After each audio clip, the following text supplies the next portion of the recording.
అయోధ్య నగరం ఆనందంతో కడకడలాడుతోంది. రాముడు తిరిగి వచ్చాడు. ప్రజలందరూ అతన్ని చూసి ఆనందపడ్డారు. దశరథుడు మహారాజు తన కుమారుడిని రాజుగా ప్రకటించాలని నిర్ణయించాడు. అయోధ్య అంతా పండుగ వాతావరణంలో మునిగిపోయింది. కాని అదే సమయంలో ఒక చెడు ఆలోచన పుట్టింది.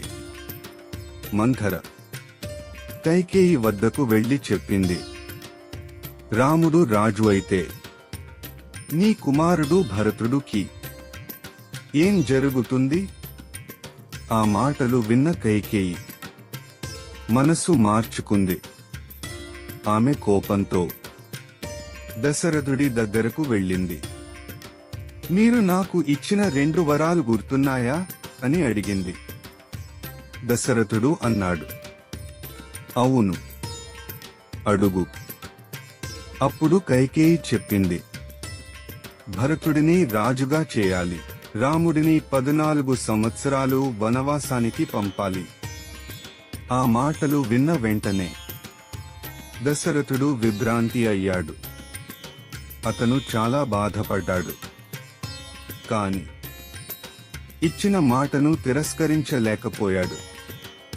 ఈ విషయం రాముడికి తెలిసింది. అందరూ అనుకున్నారు రాముడు కోపపడతాడు అని. కాని రాముడు ప్రశాంతంగా నవ్వాడు. తండ్రి మాటే నా ధర్మం అన్నాడు. అతను వెంటనే వనవాసానికి వెళ్లాలని నిర్ణయించాడు. సీత నేను కూడా వస్తాను అంది. లక్ష్మణుడు కూడా వారితో చేరాడు.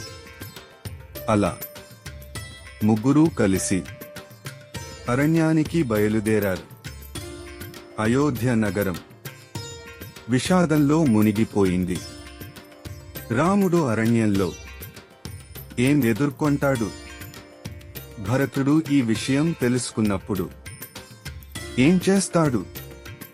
తరువాతి ఎపిసోడ్లో చూద్దాం.